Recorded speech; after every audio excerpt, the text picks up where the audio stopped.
you up there in Bowl Lanes, okay? This is Calvin Castine. It's May 2nd, 2002. We're at the Bowl Mart Lanes, beautiful, well, just outside of beautiful downtown Rouse's Point. We're here for the annual Queen of the Hill bowling competition.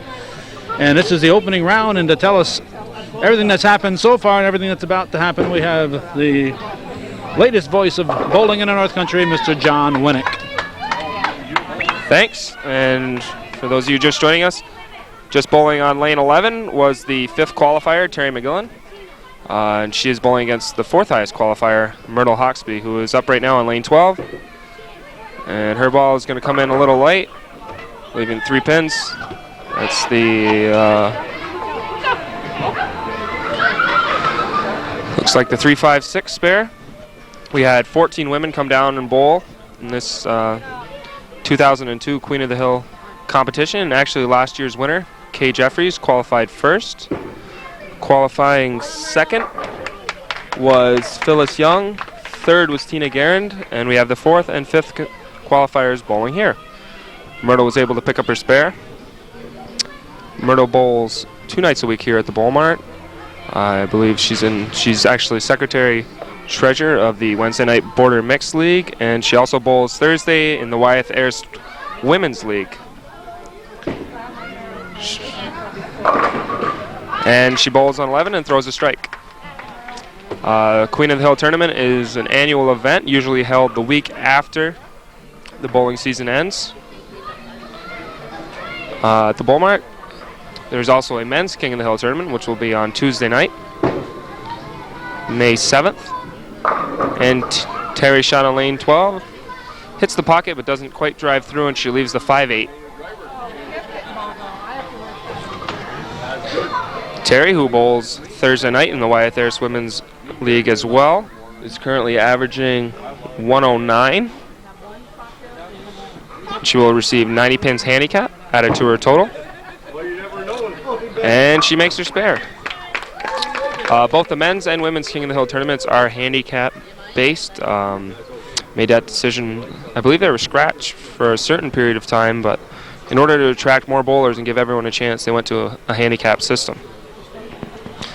The handicap is based on the difference between the bowler's average and 210 pins and 90% of that number. And Terry misses the head pin to the left, leaving the 1-3-6.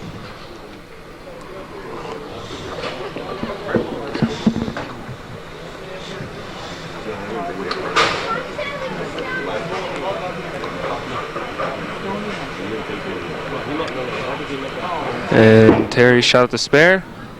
Looks to be good. And she converts.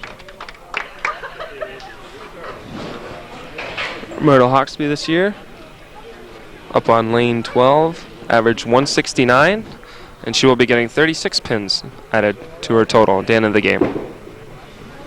And her shot, a little light, but it manages to mix them. And she's got 2 in a row.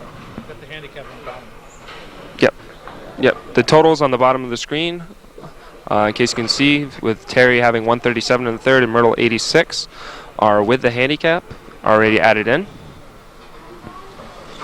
So Myrtle's got 54 pins to make up, and to this point, she has made up 3 of them.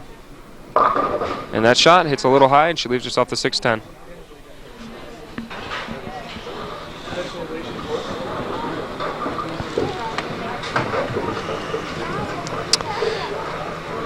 For everyone watching today, I'd like to ask them to, when they watch this event next year, they will notice a number of changes. We're here at the Bowl Mart, we'll be undergoing a series of renovations this summer. So all bowlers coming in and back to Bowl League in September will basically see a whole new place. And Myrtle makes her spare, which will bring up Terry on lane 12.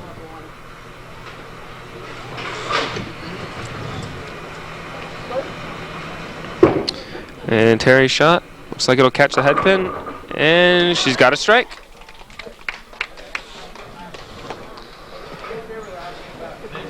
Both women bowling very well right now with no open frames to this point, knock on wood. I hope I didn't just jinx them. After 4 frames, Terry leads 157 to 114. And her shot on lane 11 Looks to be pretty good. Oh, pocket hit, but just doesn't quite manage to take out the 7-pin.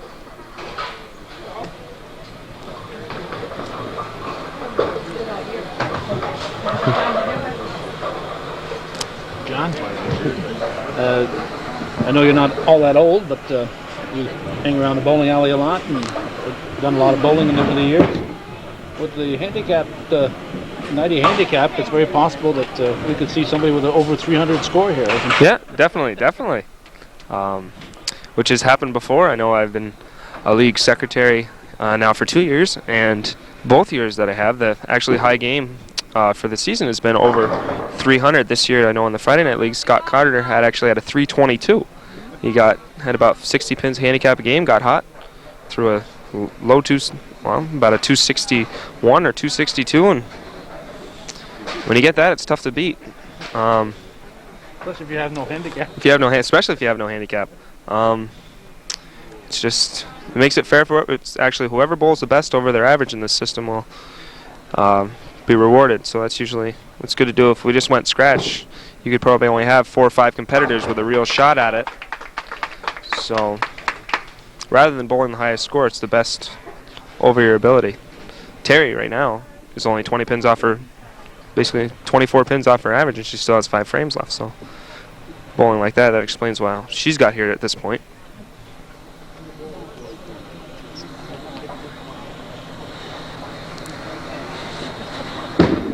And Myrtle, she's got herself another strike.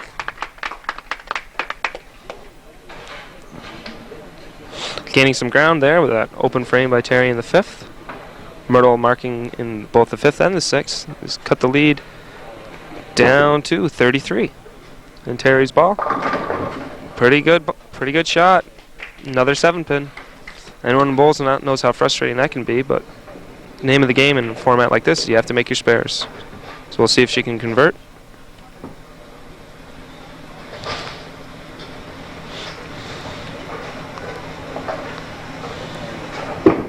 Nope, she tugged it a little bit.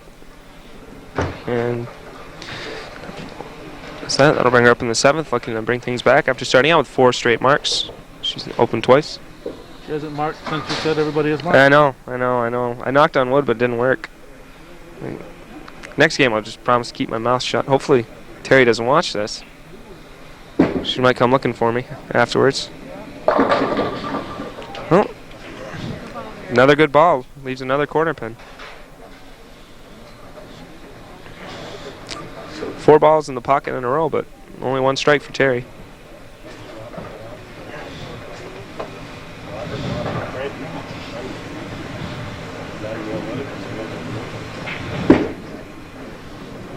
Oh, no.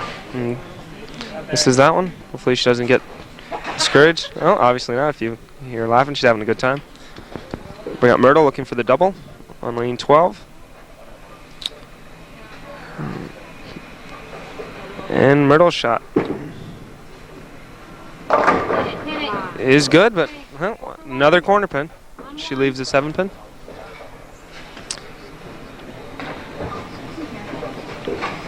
Myrtle currently works at Wyeth Ayers. I believe she's been working there a long time. She drives a forklift. And if anyone's listening in the background, you can hear her daughter cheering behind us. Daughter Kendra, who bartends, she works here at the Bowl Mart on Wednesday nights. And her shot, shaking her head. You can tell what happened just watching her reaction. She threw it in the head. It was close, but it just fell in the gutter right at the last minute. So after 7 frames, Terry currently leads 193 to 170. Terry works at Mountain Mart. Usually in the mornings, I usually stop in there on my way to work or school and pick up a cup of coffee. Always very pleasant. And Myrtle strikes. So she's able to come back from the open frame, and that'll bring up Terry. He'll try and do the same thing after missing a corner pin.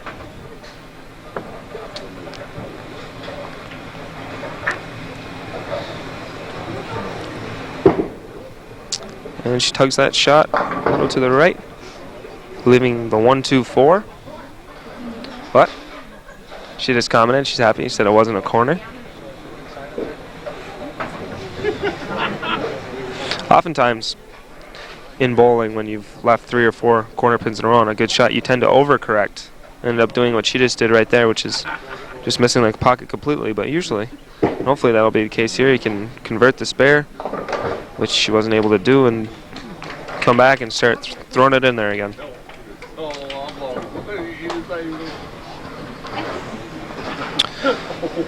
So at this point, if Myrtle Hawksby can double, she can take the lead in the 9th.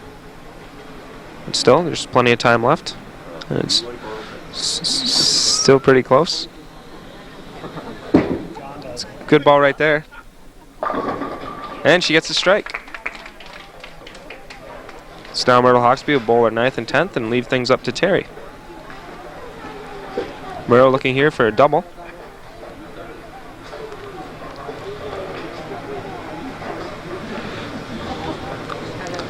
She throws that ball.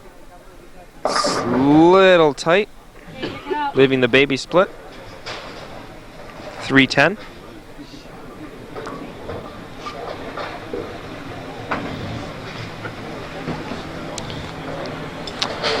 Spare there will give Myrtle 190 in the 8th, so she'll be down 12 pins going into the 10th. She's got it. Kept herself in it. Usually the easiest way to make that spare is to put it between it, but that way works too. Especially with this type of ball Myrtle throws with the backup shot, there's a good chance she can drive the pin right in. Drive the 3 right into the 10. So here, trailing 10 going into the 12 going into the 10th. And a split of 4-6. It's a tough shot right there. She can convert, which probably, well, we'll see what happens. That's definitely one of the hardest spares to make, besides the 7-10, obviously. Gives it a try. What you have to do is hit the ball hard and pounce out the back. She'll finish with a 181 scratch, which is 12 pins over average, which will give her a 217 total. And all Terry has to do is get, I believe if she gets 3 pins on the first ball, she'll lock it up, or on either ball. And that'll do it. Leaving the 5-10 split. Yep, she only needed 4, she got 8. So we'll see if she can make her spare. Good game for Terry. She'll be at least in the high 130s, low or 140 if she gets 1 here. She makes the spare. She can go as high as 150, which is 30 or 40 pins over average, which is pretty good. She gives it a try and wiggles it and gets 1. So she'll finish with a 140, which is 31 pins over her average, which will give her a 230 total with her handicap. So in match 1, the 4 against the 5 seed. The 5 seed comes out on top, winning 230 to 217.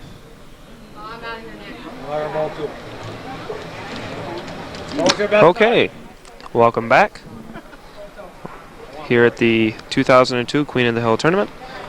Terry McGillen, the number 5 seed, was able to defeat the number 4 seed, Myrtle Hawksby, in the last match, 230 to 217, which will bring her up against the number 3 seed, Tina Garand. And Tina up on lane 11, her first shot, right in the pocket, and she gets a strike. Tina, who qualified 3rd, bowls Thursday and Friday night, is averaging 137 right now, and will be getting 65 pins handicap a game. Terry's shot on lane 12. Catches the head pin, but leaves herself the 5-8. Pretty interesting matchup here. Terry works for Tina at Mountain Mart, where Tina is the manager here in Rouse's Point on Route 11, right near Wyeth Erst.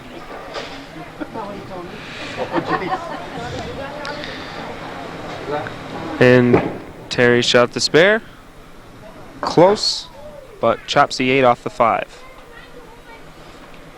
So Terry will go up and try to rebound from that up on lane 11. Terry bowled pretty well last game, shooting 140, over 30 pins over her 109 average. And Terry shot on lane 11. It's headed for the pocket. Going to mix them around, but leaves herself a pocket split, the 5-7. Best way for her to make that is throw the ball almost in the exact same spot she just threw it. Send the 5 into the 7 by hitting it on the right side. Let's see what she does. She throws it. She has the right idea. Just a little too far to the right. So she starts off with 2 open frames. I had the opportunity to bowl with Tina in the Pizza Hut Classic League, a league that received a $500 donation from Pizza Hut in Plattsburgh for prize money. And Tina was on my team this year. And she starts out with a double. Actually, in that league, which was officially an ABC men's sanctioned league, we had 5 women participate, which is allowed. The women are allowed to obtain men's sanctions in bowl. It's not the same on the other side. Men are not allowed to bowl in WIBC, which is the Women's Bowling Association. But the ABC allows women competitors, so we had a good league this year.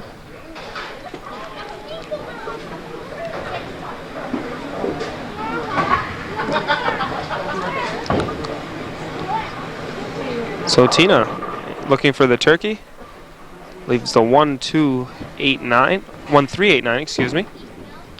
And looks like she has a spare, but just doesn't manage to take out the 9. So after 2 frames, Tina has made up the handicap difference and it leads 110 to 107. Terry looking to come back from 2 open frames. Her shot looks like it'll catch a head pin and leaves the same spare she left in the first frame, the 5-8. The problem with that ball, even though it looks like it's in the pocket, it's going across the lane at an angle and it's not driving the pins straight back to take out the 5 and the 8. It's kind of, the ball is taking out the pins on the left, and because of the angle it's coming in, it's shooting the head pin over to the right to take out the 3, the 6, and the 10. And she tugs that spare to the right.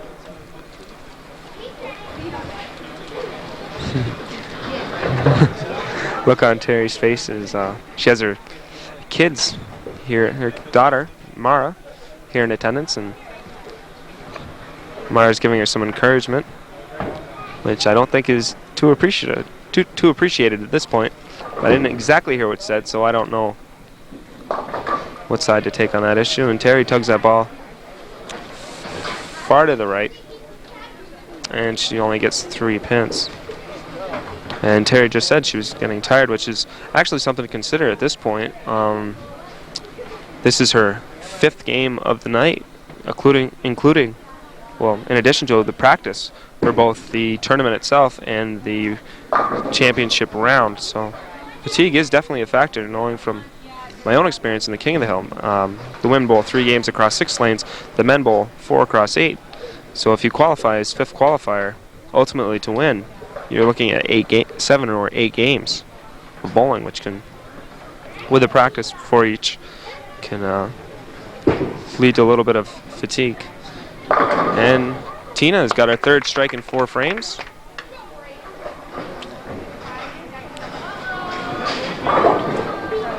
After 3, she leads 119 to 115, but with that strike, we'll probably pad that lead a little bit. Looking here to double up and put the pressure on.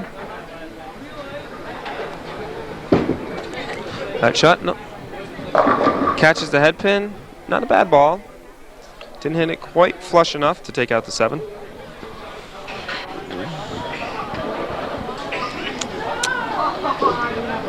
Tina's a common face here at the Bowl Mart. I know in addition to her bowling 2 nights a week, her husband Lee also bowls, as well as her sons Colby and Cameron, who are involved in Jim Tierney's junior program here at the Bowl Mart, which runs from Saturday mornings, usually from about the 1st week of September until the 1st week of April.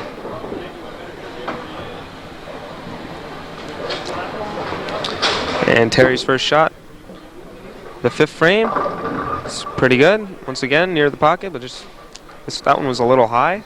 She left herself the 6-10. Any parents out there? I bowled in Jim Tierney's junior program for a total of about 6 or 7 years, and it's a great opportunity not only to meet other kids, but There's also a lot of regional tournaments that offer scholarship money. So it's not only in addition to getting to travel around the North Country and bowl in different houses and meet new people, there's a chance to supplement your college income. So I know we have 2 teams from the Bowl Mart this weekend will be headed down to Rochester to bowl in a state tournament down there. So you never know. I think it's for a total of about $4,000 or $5,000 in scholarships, I believe, for first place. Terry tugs that ball to the right, leaving the 1-2. Still looking for a first spare of this, her second match. Prize fund tonight was $15 to enter, so Myrtle Hawksby finished 5th, will be receiving her money back. The loser of this game will get $30. In the next match, they'll play for $40 for third place or $50 for second, and then the following. In the championship match, the winner will receive $75 and second place will receive $50. And Tina kind of dropped that ball a little bit, didn't get it quite out across the lane enough, and left the 1-2-9, excuse me. Nope, that's a 1-2-5. I don't know what I'm talking about.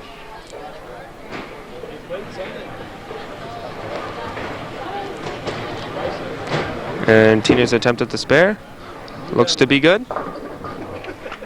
And she converts. So after 5 frames, she's enjoying up 24 pins, 156 to 132. If she can strike in the 7th, that'll add another 11 pins to that total.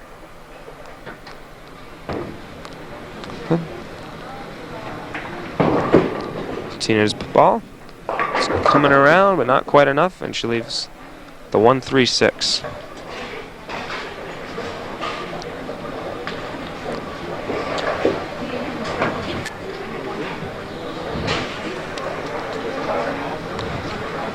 Tina will probably try and hit the head pin on the right side and drive the ball directly into the other 2, but if not, that's the other way to do it, is to just drive the head pin into the other 2 pins by hitting it on the left. She must have watched me over here. It wasn't the first she bowled on Friday nights, I can tell you that. And Terry, up in the 7th, leaves herself another 6-10. Still looking for a first spare. After 6, she's down 32, but there's still a lot of time left. She has 51 scratch score in the 6th, but with a spare here, can still shoot 161. So there's a lot of game left. And that shot is good, and she's got her first mark. Got a decent crowd here tonight, about. Everyone's got someone watching them.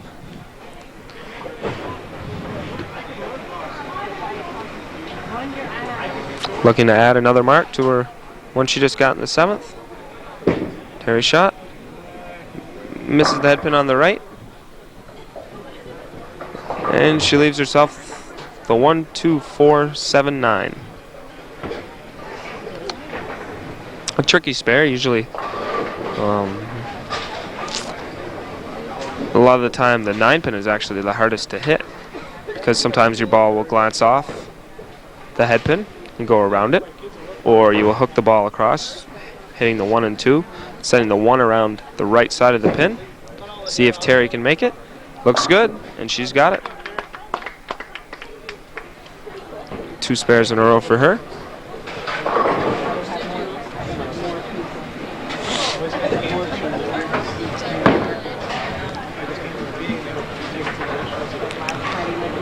Brings up Tina Guerin on lane 12 in her 8th frame. Ball looks good. Oh, she wiggles a 4-pin, but just quite doesn't carry it out. So she's increased her lead up to 36 after 7 frames.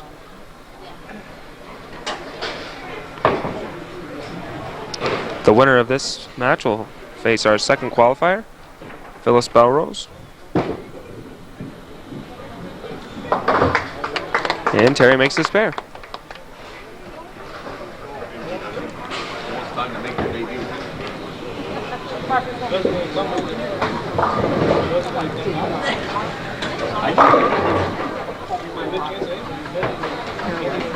And Tina up on lane 11.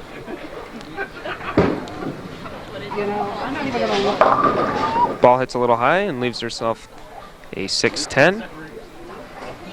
She's already beaten in the 8th frame, has already surpassed her 137 average.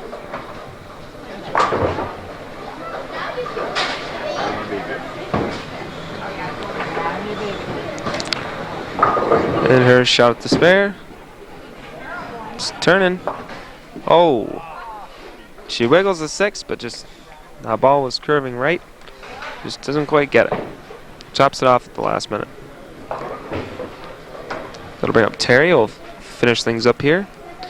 She can throw 4 strikes in a row. She can still shoot 146, which will give her 236 with her handicap, which would force Tina Guerin to mark. And that's a good ball. Almost leaves a 7-10, but she leaves herself the 10 pin.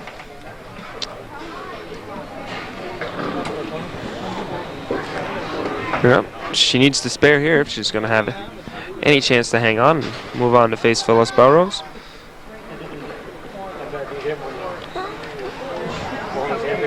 See if she can get the spare. The ball is turning. It's turning. And she's got it. So needed that spare there. She's made 3 spares in a row after a slow start. That'll give her 185 in the night. With a spare, she can increase that to 195, and she'll trail by 24 pins. With 3 strikes here, she'll shoot 135, which will give her 225, which forces Tina Guerin to keep it on the lane and get 7 pins for the victory. But that's with 3 strikes, and her first ball is good. There's 1. She needs at least the other one to force Tina to do anything. Still, Terry is over her 109 average. All bowlers so far, the 3 have all bowled over their average, which is a good thing to see in this tournament. And that ball hits a little heavy, leaving the 6-10. And the best she can do is 215 with her handicap if she converts the spare. So a good game here for Terry, but just not quite enough.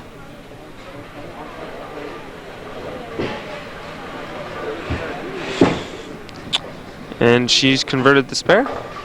So Terry will finish with a 125, which will give her a 215 total with her handicap. But sadly, Tina Guerin already has 219 in the 9th frame, so she will be moving on. But good day for Terry. She bowled well and is going home with $30 and a 4th place finish in the Queen of the Hill tournament. And Tina here, this is just a formality, but throws the ball in the pocket. But as we saw Terry leave a few times, she leaves a 5-8.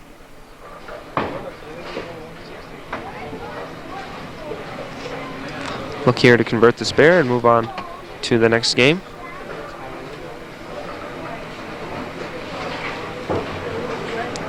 And her shot at the spare. She's got it, so she'll throw 1 more ball. Good game for Tina. She'll probably, odds are, she'll be in the 170s, which is about 30. She'll be probably about 35 pins over her average, and have a total in the high 240s with her handicappers. It's definitely tough to beat. Throws that ball, leaves the same thing. Another 5-8, and she'll move on with a 172, which will give her a total of 237. So in the second match, the 3 seed is able to defeat the 5 seed, 237 to 215.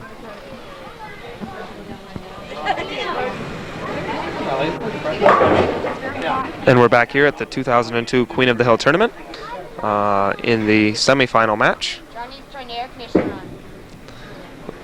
And you just saw our second seed, Phyllis Young, bowl on lane 11. Phyllis averages 150. She'll be getting 54 pins of handicap compared to Tina Garand, who just won 65. So we'll have pretty much almost a scratch game as they're only separated by 1 mark. And on her first shot, she left herself a split. The 2-7-8, and she missed it. So that'll bring up our 4th seed, who was able to defeat Terry McGillen in the last match, 237 to 215, Tina Garand. And Tina's first ball looks to be good, and it'll mix them around, but leaves the 5-pin.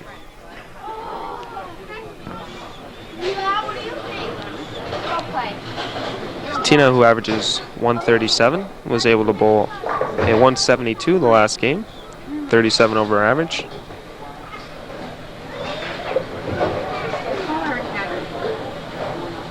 And her attempt at the spare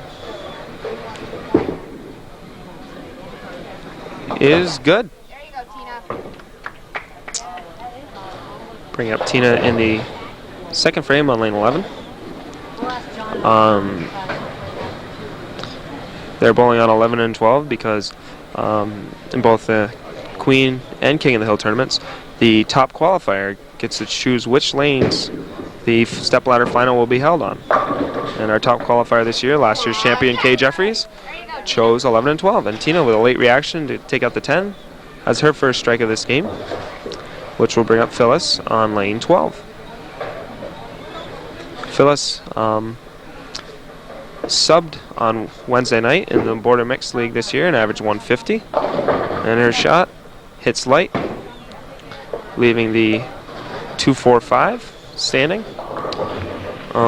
Phyllis and her husband Mark Young bowled actually most of their league in North Bowl this year,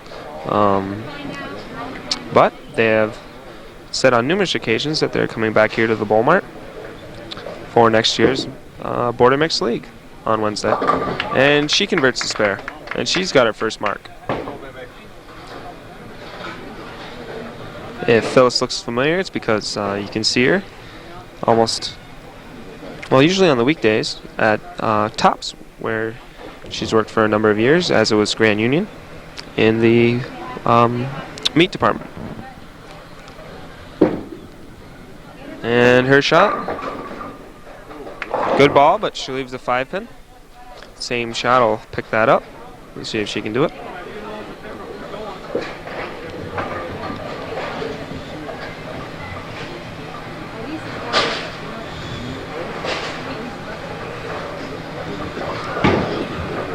And Phyllis's attempt is good. Converting the spare. And I'll bring up Tina, looking for a double on lane 12.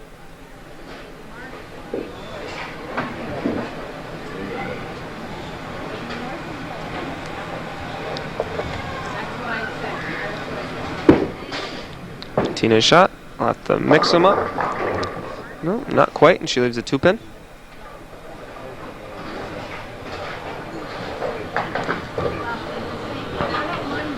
After 2 frames, Tina Garand leads. Well, with a spare here, she'll lead by 25 over Phyllis.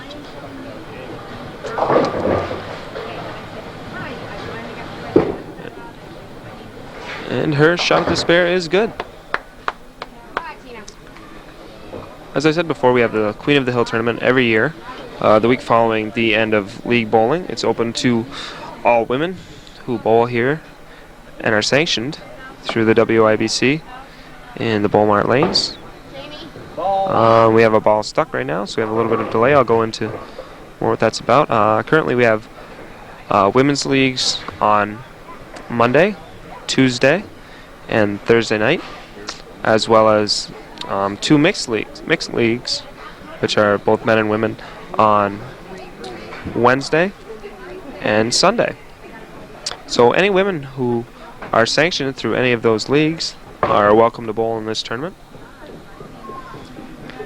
each year. And we had 14 come out this year. That's down a few from last year, but still a good turnout. And Tina's ball after the delay is a strike. So she started out with 4 marks, which will give her a 60-pin scratch in the 3rd frame for a total of 125. this strike here, Phyllis can give her total will be 110, so she'll be trailing by 15 pins after 4 frames. And her ball is good, and she gets the strike. She'll be looking to double in the 5th here on lane 11.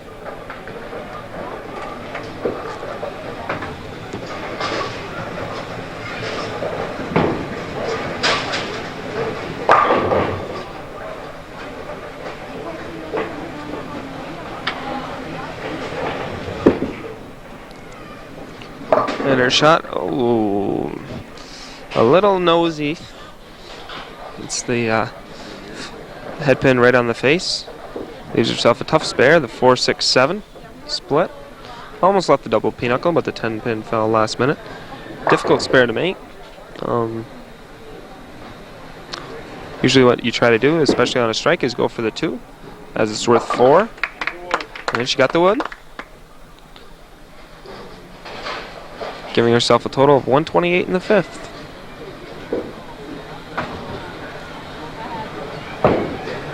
Tina Guerin looking to add to her strike in the 4th. That's a good ball, but glances off to the left, leaving the 5-8. Not too difficult of a spare, especially for the way that Tina shoots the ball with that backup. Tendency for a lot of bowlers who hook the ball from right to left is to chop the 8 pin right off the 5. But Tina shows how it's done there and makes the spare. Bring her up on lane 11. With a strike here, Tina can make a pretty big move and be up a total of 47 pins after 5 frames. And her shot is good, and she's got 3 strikes in a row here on lane 11. And after 5, we'll lead 175 to 128. Phyllis looking to come back from that split she left in the last frame on lane 12. Her shot hits the pocket, and she's got a strike.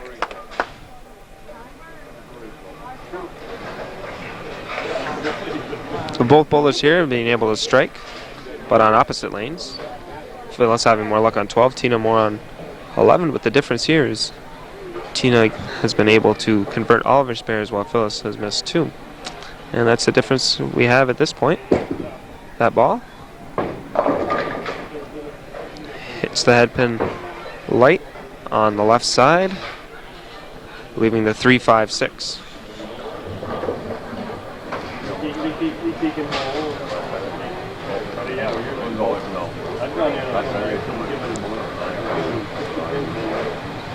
Phyllis looking to convert here. She's got it, making it look easy.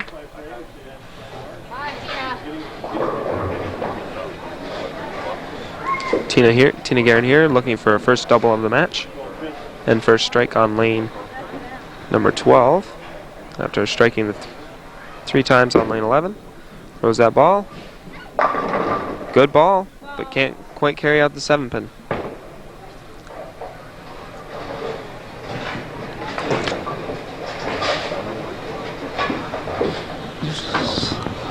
More difficult spare here for, usually right-handers have a much easier time with the spare than left-handers, but seeing with how Tina throws her ball, it'd be a little tricky for her with that backup.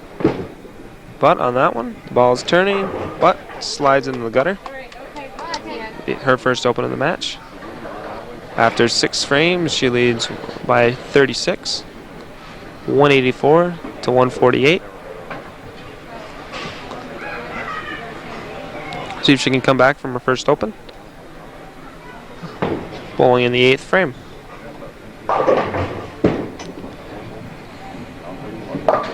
And, another split. This time the 4-6-10. Gonna go for the 2 here, probably. Usually the only way to make that spare is to hit the, well, for this one would be to hit the 4 barely and have it slide over, or to throw the ball hard and bounce either the 6 or the 10 out the back. But in most cases, you just go for the 2, which she did there, which is the smart thing to do, especially in a tournament such as this, where it's individual pins. Phyllis looking to take advantage of those 2 opens. Will bowl the 8th and 9th frame. That ball looks a little bit high, but gets a good break and leaves only the 10 pin. So cut the lead down there, down to 26. Currently trailing 193 to 167 after 7 frames. With a spare here, she can cut that down further with a good count in the 9th. And her attempt at the spare. It's got to hang on. Oh, it's off last minute, and that pin jumped out of the gutter, which will not count. We'll change that. And there's the member of the Bowl Mart staff going down there. Jamie Sterling, who's worked here almost as long as I have. I think he started 1 week after I did. Come and see him on Thursday, Friday, and Sunday nights. And Phyllis in the 9th frame throws a good ball but gets robbed, leaving the 9 pin. So after 8, it's still a 26 pin differential between the 2 bowlers, with Tina Guerin leading.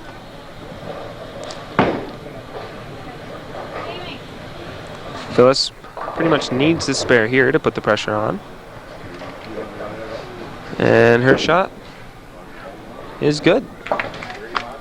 So she'll have a mark going into the 10th, the possible 172 scratch for her, which will be 226 with her handicap. In the meantime, Tina Guerin can still, with 4 strikes in a row, shoot 197, which would give her a 262 with her handicap.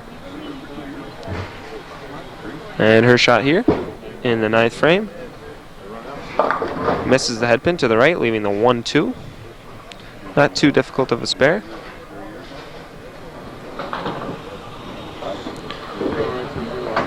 With a mark here, she would only need about 8 or 9 pins on their first shot. I believe 9 to shut Phyllis out and move on to the final.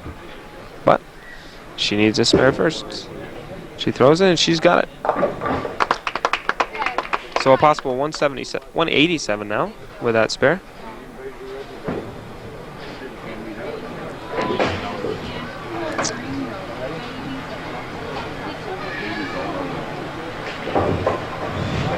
Actually, 8 pins on her first shot will lock things up, I believe. And she's got it. There's 8 there. That'll give her 228, with the best Phyllis Belrose can do being 226 if I have the handicaps right. So looking for the spare here. You still shoot a 175 scratch would be your second consecutive game in the 170s. And she's got the spare. Tina Guerin bowling very well. Over 30 pins over her average, both games so far. Looking here for the strike, which would give her 175. Scratch, and a 240 with her handicap.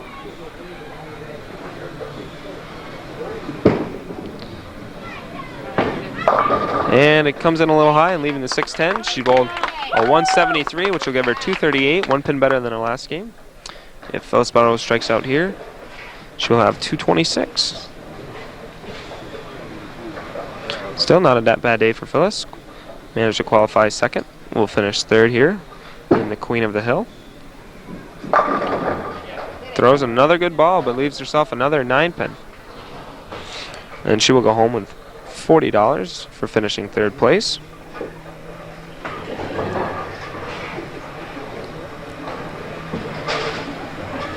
Still has a possible 161, which is over her average. So far, we've had every bowler bowl over their average each game. So you can't ask more from that. And misses that spare, but shoots 150, which is on her average, right on the button. So in our semifinal match, it is Tina Guerin defeating Phyllis Young, 238 to 204. Now we'll have the final, which will be Kay Jeffries, our top qualifier and defending champion, against Tina Guerin. Welcome back. now have our final of the 2002 Women's Queen of the Hill with the 2001 champion, Kay Jeffries, bowling against the 3rd seed, Tina Garand, who in the last match defeated Phyllis Burrows 238 to 204.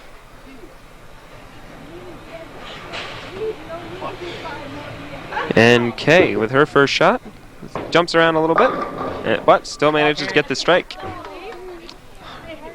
Even though Kay bowled the highest in the qualifying, sometimes it's hard.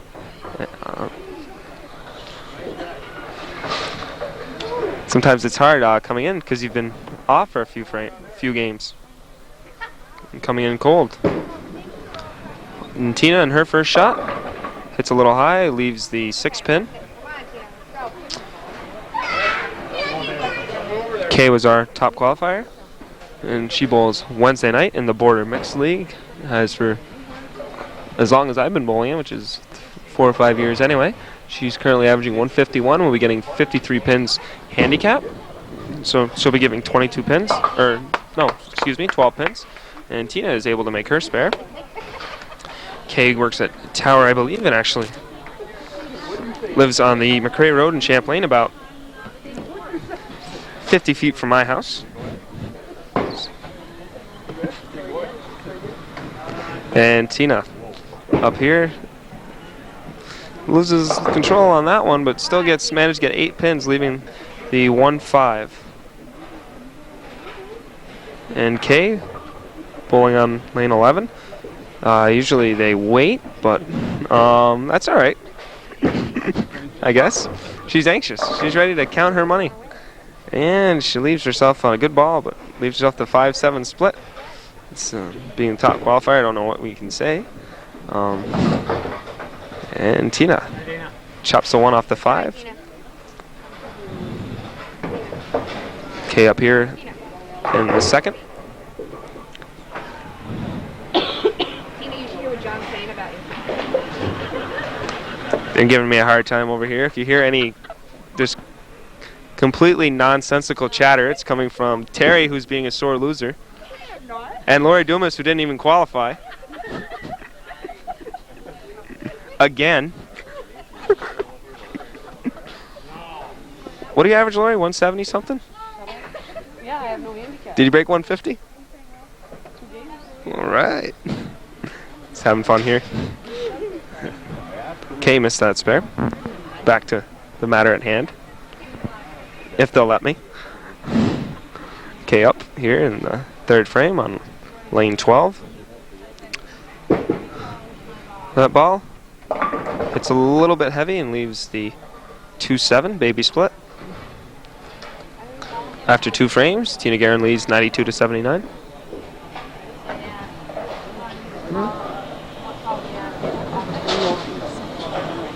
Five times.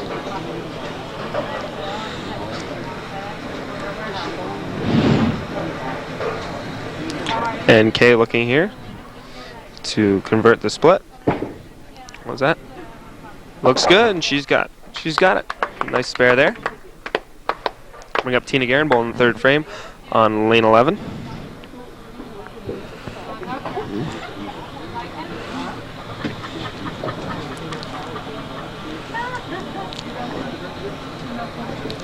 And Tina's first shot at 3rd frame looks good, and she's got a strike. So both bowlers marking the 3rd, which will keep things level to what they were before, with Tina leading by 13 pins.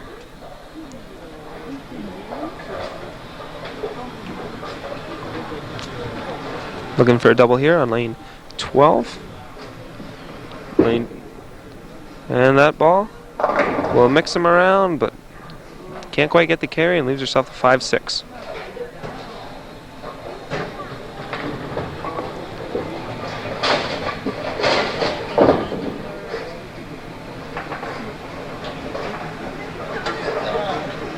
Oh, we got a pin in the gutter on lane 12. Which, now we'll see Jamie Sterling in action. Look at Jamie run. He goes down there pretty fast. We've all been waiting for the day when he trips, but doesn't look like we'll get to see that today. Just for any wondering why he had to go down there, anytime there is dead wood, which is pins not actively involved in the spare is on the lane. If the ball hits it, the bowler gets 0 for that shot. So that's why Jamie had to go down there and take that pin out of the gutter. Tina gives a good effort on that spare, but just misses the 6th pin, which will bring up Kay Jeffries to bowl the 4th frame on lane 11. And she'll have to reset on 12 as the pin that fell was the head pin.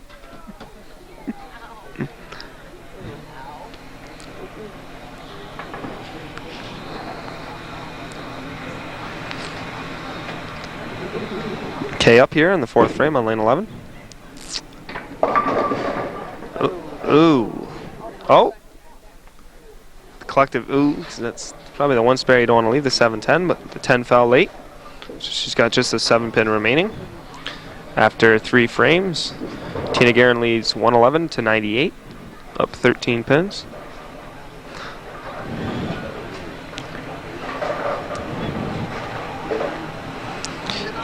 Kay's shot at the spare.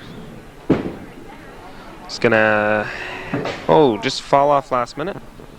So both bowlers marking in the 1st and 3rd, but opening in the 2nd and 4th. Only 1 pin separates them scratch, but as a result of the handicap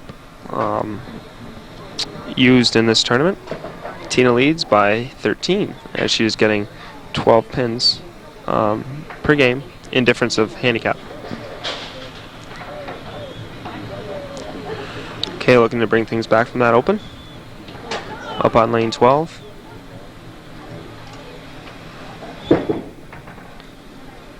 Her shot. It's good, and she hits the 10 pin, but just can't quite get it to go down. She'll be looking to mark here.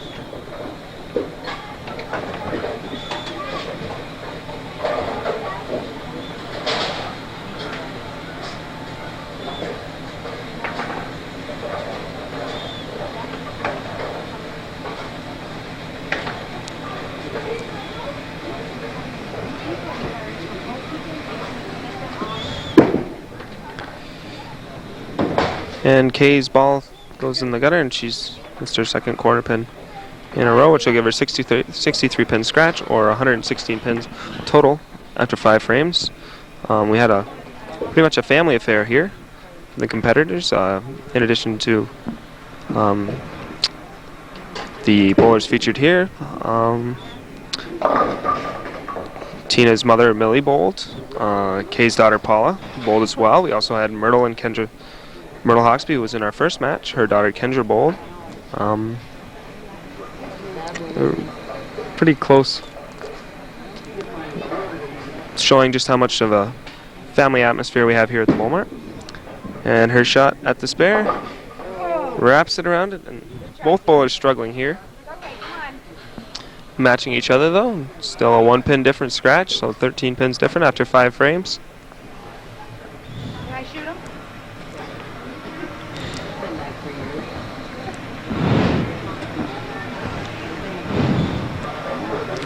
And Tina looking to come back after 2 consecutive opens.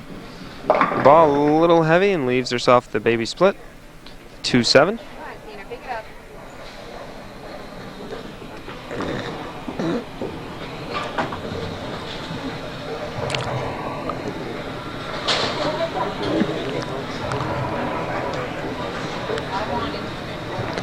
And Tina shot at the spare. Looks like she tugged a little bit to the right. I'll give her 72 after 6 frames and 137. So Kay looking to take advantage of that open frame and also come back from 2 consecutive opens of her own, where she missed corner pins at the last minute. The lane was about 10 feet shorter. She would have had both of them.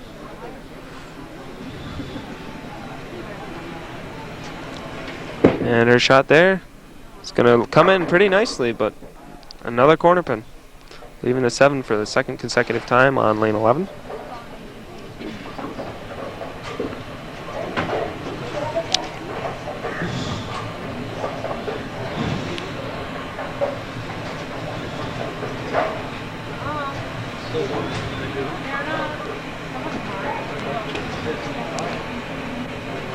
And her spare shot. Nope, It's in the gutter as well. She was able to make up 1 pin that last frame, so currently she trails by 12 after 6 frames. It's only 1 mark. So it looks like we're going to have a, even though neither bowler is bowling particularly well, at least we got a close match. It's Kay looking to stop the string of both bowlers having 3 consecutive opens here. Looking to mark. That shot catches the head pin lightly, leaves herself the 3 pin.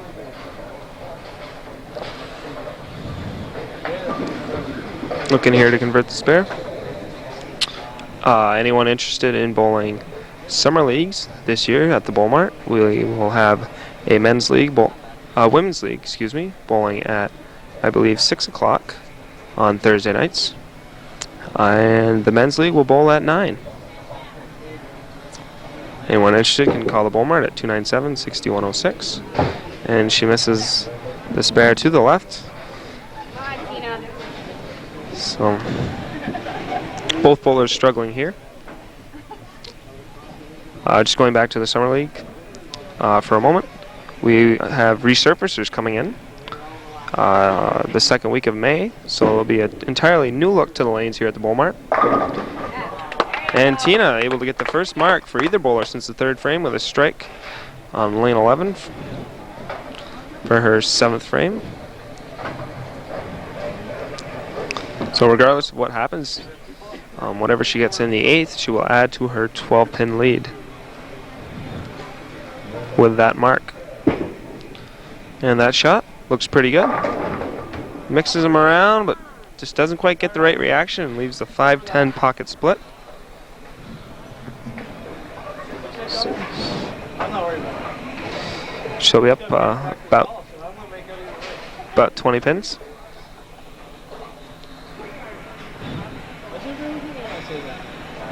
Terrible. And her shot the spare has got to hook a little more.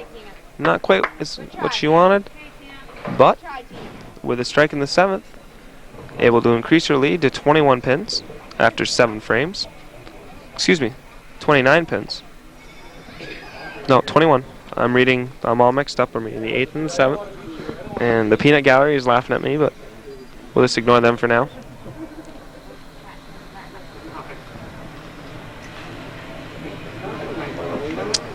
It's a good showing here. Pretty much everyone who participated in the tournament is still here watching and is interested. And another good ball, but another corner pin for Katie. We're looking to convert that, get herself back in this match with the 9th and 10th frames coming up.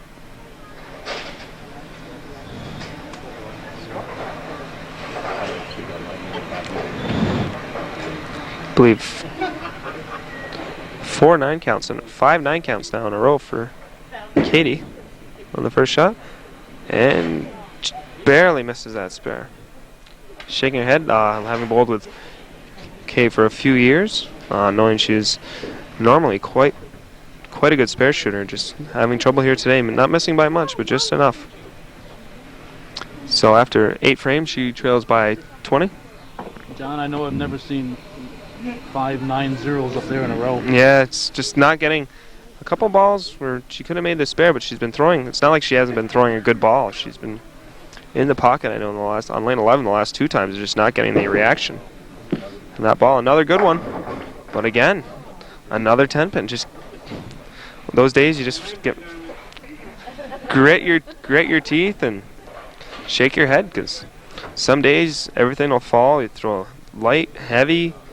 Sometimes not even hit the head pin and get strikes, but then other days you feel like you're bowling really, really well and just can't get the reaction. It gets harder as you go along because you get increasingly frustrated over not being able to get a strike. Okay, the ball's been there, but in that spare, just barely misses again. So that'll give her 152 in the 9th. I wonder what the record is for 9 zeros up there. I don't know, but she's giving it a run right now. Whatever it is. Let's see what Tina can do here for the 9th. Decent ball, but leaves herself a 5-7 pocket split. Tina here is up about 20 pins going into the 10th. This means if Tina misses here and doesn't open in the 10th, and opens in the 10th, Kay can still strike out and win this game. Tina doing the smart thing there with it being this close, getting the 1 pin rather than going for it all and missing both. So she's up exactly 20 pins going into the 10th frame with 172 to Kay's 152 after 9 frames. Tina's first ball of the 10th frame, drops it out there and only gets 3 on her first shot. Pick it up, Tina. Come on. Come on, Tina. Come on. Come on, Tina. You can do it. Come on. Tina, you'll have to listen to You Know Who all the way home if you don't. So I suggest all those pins go down.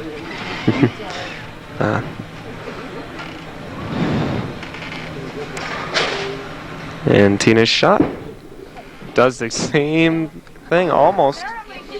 Gets herself 4 pins. She'll finish with her, by far, her low game of the day with a 114, which will give her 179 with her handicap. Now, the situation here for Kay Jeffries is she has to throw the ball in the pocket twice, get 2 strikes and 8 pins to win, but she's been throwing it there for definitely the second half of the game anyway, with 6 9 counts in a row.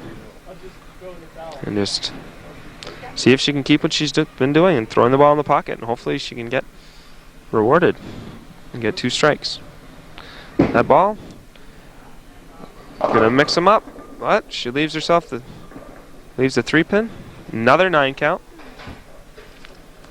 So the best she can do is with the spare here, we'll give her 172. So just shows you that, like most things, this game sometimes it's not fair. Neither bowler bowling that well, but it's Kay Jeffries just not being able to carry in the later stages of the game, which is shows that sometimes throwing in the pocket isn't enough. You have to get some luck.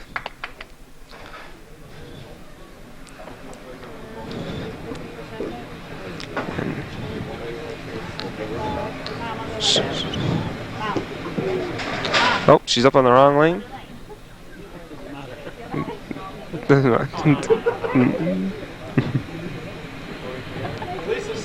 And if you're Kay Jeffries, you must be frustrated at this point because the score doesn't reflect how well she bowled. She's not getting the reaction that she wanted. And there, she finally gets a strike on the last ball of the game. So in the 2002 tournament, Tina Guerin defeats top qualifier Kay Jeffries 179 to 172. Kay will get $50 for finishing second, and Tina will win $75 for finishing first. So there is our 2002 Queen of the Hill, Tina Guerin. And coming from you with a 114 game. So coming to you from the Bowl Mart, this is at the Queen of the Hill tournament. This is John Winnick and Calvin Castine Filming saying goodbye.